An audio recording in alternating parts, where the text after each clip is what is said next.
welcome to this episode of What's Happening in Waupaca. I am Joni. Today we are talking with Zach Van Asten, who is with the Waupaca Fire Department. Welcome to the show. Thank you for having me. We are going to talk about a couple of things today. We're coming up on Christmas season, where everybody has their trees and people are starting to put them up like 6 weeks before Christmas. So we're going to talk about that. Absolutely. But we're also going to talk about some basic fire things that we need to know, fire safety tips fire safety, and facts that should scare us all half to death. Sure. So let's start with Christmas, okay? So I'm going out this weekend and I'm going to buy me a big real tree because I love the smell of it and I want it to be in my house for 8 weeks. And I'm so busy with everything else I've got going on that I don't water it regularly. Am I asking for trouble, or am I just going to have needles on the floor? You can be. Basically, when you're out there looking for that tree, you want to make sure that you're looking for one that's green, looks healthy, nothing that's dead or dying. Okay. You want to make sure that you cut it off 2 inches from the base before you put it in the stand. That way it can absorb the most water. You want to keep it properly watered. That's going to be key. A tree that dries out is obviously easier to burn. It'll burn a lot quicker and hotter. Whereas a watered tree is going to stay safer and it won't burn as easy or as quick. Okay. Now, I would assume, I remember the Christmas lights from when I was a kid. And I had a set of them up until about 10 years ago. But they were probably far less safe than today's. So if I'm thinking that I can go out and buy Christmas bulbs for my tree and it doesn't matter how dry it is, we're not going to start a fire. Is that true? It'll start a fire if it's a dry tree. The older Christmas bulbs, they can ignite, they can malfunction. Cracks in the cords, anything that dries out like that. A lot of people don't know too, they make indoor and outdoor light bulbs or decorations. Those are specific, they're not both. It's either indoor or outdoor. So I can't put my outdoors indoor and my indoors outdoor? No, highly not recommended. Why?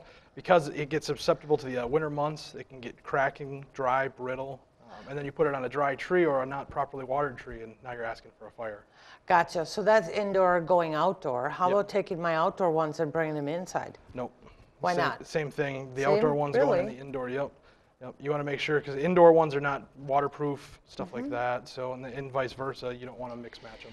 So even the outdoor lights, if I bring them inside, I just can't, because they still are going to be affected by the weather and by the freezing and the thawing and everything that's going on. Yep. NFPA, the National Fire Protection Agency, basically recommends that you don't mix match. If it's outdoor, it's outdoor. Indoor is indoor.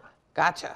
Okay, that's a really good hint. I mean, that's something that we can all do. Yep. And we can all do it easily. Yes. And we don't have to put it on our to-do calendar like we have to do with watering the tree. Yes, absolutely. Watering the tree is kind of a priority on that one. What other hints do you have for us as we go into Christmas season? Because, and it might be just that it's Christmas, but you always hear about these houses that everybody loses everything. They've lost all of their gifts. They've lost, I mean, their entire house, and it's 3 days before Christmas.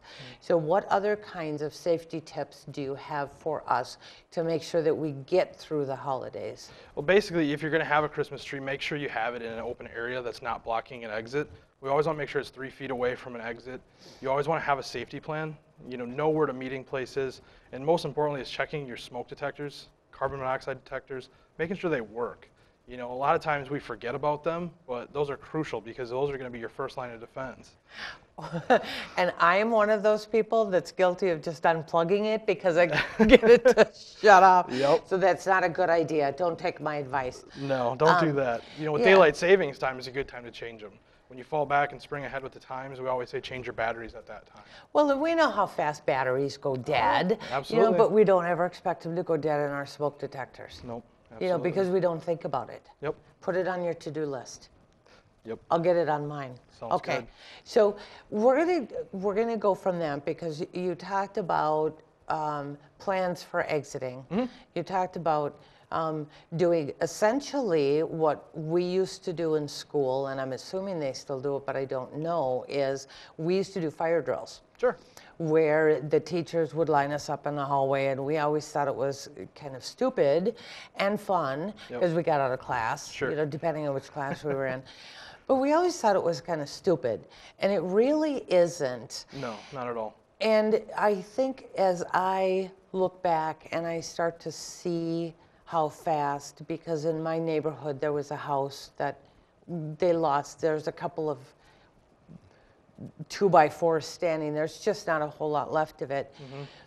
It really is, especially if we have kids in the house or if we have animals, it's important to have a plan in place to get your family out. Absolutely. You know, having a plan is a priority. Having a meeting place, especially in rural parts of the community, it takes a little while for us to get out there. And we want to make sure everybody's safe. You know, we just got done with Fire Prevention Week here a few weeks ago, and we were talking to all the kids about, you know, having that plan, smoke alarms, knowing what to do when it goes off. Have a meeting place with your family, and just making sure everybody stays safe. Sure, and because it doesn't take long for a house to go up in flames. Not at all. It depends on what the room and contents is of it, but the more stuff that's in a house today with the synthetic materials and the type of materials we have, things ignite a lot quicker and they burn a lot faster. You know, and here again, I would have thought that it was the wood houses with the horsehair insulation from 100 years ago Sure. that would be more susceptible to fires than the synthetic fabrics Yep. or materials of today. Yep, and it can be vice versa. It depends. There's a lot of stuff in different houses. We have a lot of different things, and it really depends on where the fire starts. But either way, it happens very, very quick. It really does. It doesn't take long for a house to be engulfed and then people can't get in. And like you said, in rural areas where so many of us live, it can take the fire department 10 minutes, 15 minutes to get there. And it's not because you guys are finishing your donuts. Nope, it's not at all. because we live out in the middle of nowhere. Yep, absolutely. And that's one of the things that I think of, because it would take a fire department 20 minutes to get to my house. Yep, a lot can happen in that time. Exactly. You know? Exactly. So, and it depends on, too, if we have water source. In the country, there's not a lot of fire hydrants, so we have to tender or tanker that water out there. So it takes time to get that out there, and you know, the main thing is just life and safety, just making sure everybody's safe out of the house. You know, that's the best route of action. So I have a plan. Have a plan. We have a meeting place. We got that meeting place. And we've practiced it. Absolutely. So is there anything else I need to do? Basically just practice that continuously. You know, checking your smoke detectors, knowing that plan, making sure everybody in your house knows that plan. You know, not forgetting about the batteries, not just unplugging it when it goes dead. Put that on your to-do list. Yep, and especially in the winter times, you know, with decorations and candles, making sure that those are safe away from decorations. A lot of us have pets. We don't want to knock those over. Fires can happen for any reason. Accidents happen. But just having that mindset of prevention and being prepared, you know. And being safe. And being safe is number one. It's a better safe than sorry. Absolutely. And it really is. Absolutely. All right. Thank you, Zach. Thank you so much for having us.